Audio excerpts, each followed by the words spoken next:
अस्सलामुअलैकुम। अब तक न्यूज़ के साथ मैं हूं सनिया मलिक। शामिल करेंगे अब तक हेडलाइंस।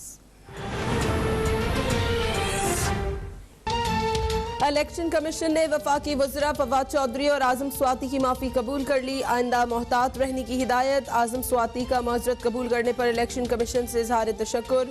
कहा, इलेक्शन कमीशन को खुद मुख्तार बनाने के लिए हमेशा आवाज़ उठाई है। चाहते हैं इलेक्शन कमीशन बाइख्तियार हो।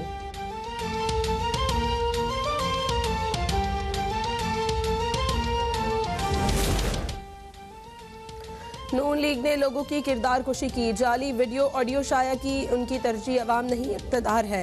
सच को कभी छुपाया नहीं जा सकता। ये शब्दाबाजी आप हर दफ़ा नहीं कर सकते। तर्जुमान पंजाब हुकूमत हसन खबर की न्यूज़ कॉन्फ्रेंस। कहा, नून लीग के दौर में तरजीहात सियासत थी, मईशत नहीं। तहरीक इंसाफ यकसा तरक्की पर यकीन रखती है। बल्दियाती निज़ाम में तमाम मसाइल दहलीज पर हल होंगे।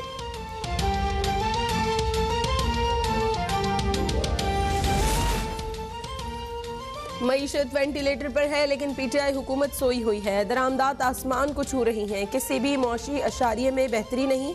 रहनुमा पीपल्स पार्टी शहरी रहमान का ट्वीट। कहा, 3 साल में मुल्क और मईशत का जितना बुरा हाल हुआ 74 साल में नहीं हुआ। बद इंतजामी की वजह से गंदम, चीनी और दीगर चीज़ें भी दरामद करनी पड़ रही हैं। तब्दीली और नया पाकिस्तान के नाम मुल्क और मईशत का दिवालिया कबूल नहीं है।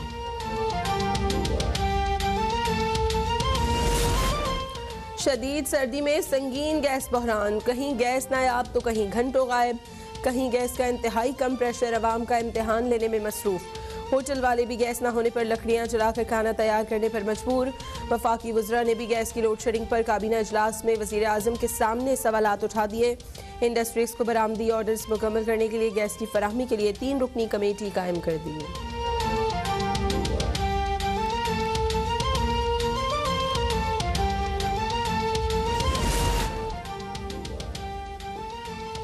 वज़ीर आला पंजाब उस्मान बुज़दार से मुस्लिम लीग नून के 3 अरकान असम्बली की मुलाकात।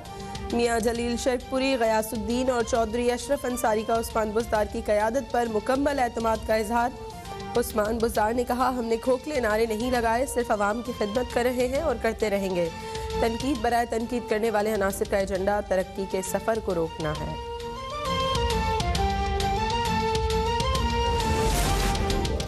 मुल्क भर में कोरोना वायरस से मजीद 10 अफराद इंतकाल कर गए। 310 नए केसेस रिपोर्ट। गुज़श्ता रोज़ 46,991 टेस्ट किए गए। मुस्बत केसेस की शरह 0.6% रही।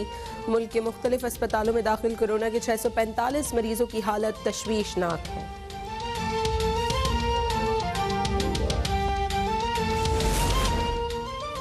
पंजाब के मुतादिद शहरों में शदीद धुंध। ठोकर न्याज बेग में धुंध के बायस मुतादिद गाड़ियां टकरा गईं। 3 अफराद जाँ बहाक, 10 जख्मी। दुनिया के आलूदा तरीन शहरों में आज फिर लाहौर का पहला number. Air quality index 411 record किया जा रहा है।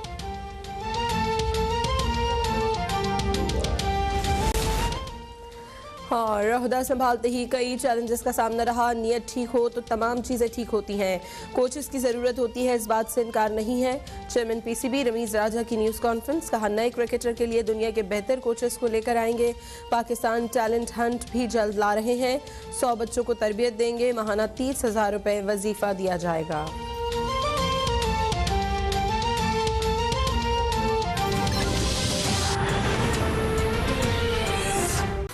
हेडलाइंस आपने देख ली। बुलेटिन का आगाज करेंगे। वजीर आज़म इमरान खान ने पार्टी तर्जुमानों का इजलास तलब कर लिया है। इजलास आज शाम 4 बजे वजीर आज़म हाउस में होगा। इजलास में खैबर पख्तूनख्वा के बल्दियाती इंतखाबात में शिकस्त की वजूहात पर गौर किया जाएगा। इजलास में मुल्की सियासी और मौशी सूरत हाल का भी जायजा लिया जाएगा। ब्यूरो चीफ नसीम सिद्दीकी से मजीद अपडेट्स लेंगे। ब्यूरो चीफ नसीम सिद्दीकी से बात करने की कोशिश करेंगे। वज़ीर आज़म इमरान खान ने पार्टी तर्जुमानों का इजलास तलब कर लिया है। इजलास आज शाम 4 बजे वज़ीर आज़म हाउस में मुनक़िद होगा। ज़राए का बताना है कि इजलास में मुल्की सियासी मौशी सूरत हाल का जायज़ा लिया जाएगा और इजलास में खैबर पख्तूनख्वा के बल्दियाती इंतखाबात में शिकस्त पर भी गुफ्तगू होगी। वज़ीर आज़म इमरान खान ने पार्टी तर्जुमानों का इजलास तलब कर लिया है। ब्यूरो चीफ नसीम सिद्दीकी से राब्ता बहाल हुआ है। नसीम, अपडेट कीजिएगा। जी बिल्कुल, वज़ीर आज़म इमरान खान ने पार्टी तर्जुमानों का इजलास तलब कर लिया है। इजलास आज वज़ीर आज़म हाउस में मुनक़िद होगा। इजलास में मुल्क की सियासी और मौशी सूरत हाल का जायजा लिया जाएगा, जबकि इजलास में खैबर पख्तूनख्वा के बल्दियाती इंतखाबात में शिकस्त पर भी गुफ्तगू होगी। जी, bureau chief Naseem Siddiqui update कर रहे थे। इलेक्शन कमीशन में आजम स्वाति के इलेक्शन कमीशन पर इल्जामात के केस की समाअत हुई। इलेक्शन कमीशन ने वजीर रेलवे आजम स्वाति की माफ़ी कबूल कर ली है। वफाकी वजीर आजम स्वाति इलेक्शन कमीशन में पेश हुए। मेंबर कमीशन सिंध ने आजम स्वाति से सवाल किया कि स्वाति साहब, आप मसरूफ आदमी हैं, पेश क्यों नहीं होते? आप पर जिम्मेदारी ज़्यादा है, तमाम इदारे आपके हैं, उन्हें बुरा भला कहना दुरुस्त नहीं। इस पर आजम स्वाति ने कहा कि इलेक्शन कमीशन को खुद मुख्तार बनाने के लिए हमेशा आवाज़ उठाई है। इलेक्शन कमीशन ने आजम स्वाति की माफ़ी को कबूल करते हुए उन्हें तंबीह की कि वो और फवाद चौधरी आइंदा मुहतात रहें। इससे कबल वफाकी वजीर फवाद चौधरी ने भी इलेक्शन कमीशन से गैर मशरूत माफ़ी मांगी थी, जिसे कमीशन की जानिब से कबूल कर लिया गया था।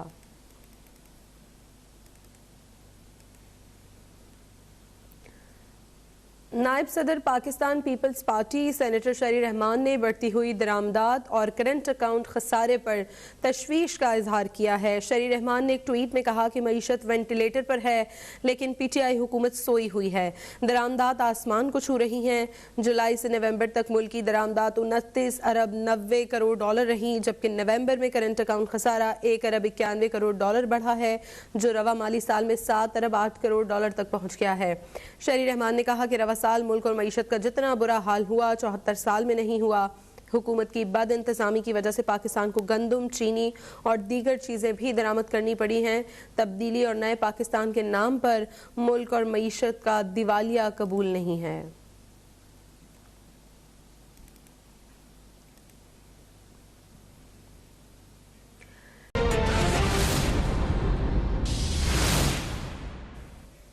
Welcome back. Sindh high court में इस्लाम कबूल करके पसंद की शादी करने वाली लड़की आरजू फातिमा की शेल्टर होम से वालिदैन से साथ जाने की दरखास्त की समाअत हुई। जफर सुमरो से मजीद अपडेट्स लेंगे। जफर, इस केस के बारे में अपडेट कीजिएगा। जी बिल्कुल, देखें ये जो आरजू फातिमा है, इसने 1 साल कबल जो है इस्लाम कबूल करके पसंद की शादी की थी, जिसके बाद इसकी उम्र जो थी वो कम थी और अदालत ने किया था कि लड़की की उम्र कम है, तो लिहाजा इसको पनाह घर में जो है वो रखा जाए। जिसके बाद 1 साल के बाद आरजू फातिमा ने खुद अदालत से रुजू किया है कि मुझे अपने वालिदैन के घर जाने की इजाज़त दी जाए, जिस पर आज दरखास्त समाअत हुई है। आरजू फातिमा को भी अदालत के हुक्म पर सिंध हाई कोर्ट में पेश किया गया है और कमरे अदालत में जब आरजू फातिमा पेश हुई तो अदालत ने आरजू फातिमा से ये पूछा कि आप बताएं कि आप अब क्या हैं, मुसलमान हैं या नॉन मुस्लिम। आरजू फातिमा ने कमरे अदालत में बताया कि मैं मुसलमान हूँ और अदालत ने मज़ीद ये पूछा कि आप हमें ये बताएं कि आप कहाँ जाना चाहती हैं, अपने घर जाना चाहती हैं या शेल्टर होम में। तो आरजू फातिमा ने कहा कि मुसलमान हूँ, मगर मैं इस वक्त अपने जो वालिदैन हैं उनके घर जाना चाहती हूँ, मुझे उनके पास रहने की इजाज़त दी जाए। जिस पर अदालत ने जो फैसला है दरखास्त पर महफूज कर लिया है और अदालत ने कहा है कि दरखास्त का फैसला आज ही सुनाया जाएगा। जफर सुमरो तफसीलात से आगाह कर रहे थे। मुल्क भर की तरह लाहौर में भी सर्दी की शिद्दत में इजाफा हो गया है। बढ़ती हुई सर्दी में गैस की लोड शेडिंग ने शहरियों को नए इम्तिहान में डाल दिया है। शहरी कहते हैं कि गैस का प्रेशर कम होने के बायस खाना बनाने में शदीद मुश्किलात दरपेश हैं। इम्तियाज़ अली हमारे नुमाइंदे मजीद हमें आगाह करेंगे। जी इम्तियाज़। जी बिल्कुल, मुल्क भर की तरह लाहौर में भी सर्दी की शिद्दत में इजाफा होने के साथ ही गैस की लोड शेडिंग भी बरकरार है और सूबाई दारकूमत लाहौर में हुकूमत की जानिब से 3 औकात कार में गैस फराहम करने के दावे किए गए थे। सुबह 2:30, दोपहर 2 और शाम को भी 2.5 घंटे गैस फराहम करने का कहा गया था और शहरियों का कहना है कि जो हुकूमत के तय करदा औकात कार हैं उसके मुताबिक भी गैस की फराहमी यकीनी नहीं बनाई जा रही, जबकि बाज़ इलाकों में गैस का प्रेशर इंतहाई कम है। शहरियों का कहना है कम प्रेशर पर चाय बनना तो मुश्किल है और वहां पर खाना कैसे बनाएं। आपको बता चलूं कि जैसे ही गैस की लोड शेडिंग हुई है तो उसके साथ ही लकड़ी और कोयला माफिया ने भी सर उठा लिया। लकड़ी और कोयले की कीमतों में मुसलसल इजाफा जारी है, जबकि एलपीजी कीमत 210 रुपए फी किलो में फरोख्त की जा रही है। शहरियों का कहना है कि बढ़ती हुई लकड़ी, कोयला और एलपीजी की कीमतें उनकी कुव्वत खरीद से बाहर हैं, इसलिए हुकूमत को चाहिए कि गैस की फराहमी को यकीनी बनाने के साथ साथ जो है गैस के नरख हैं उसको भी कम किए जाएं। जी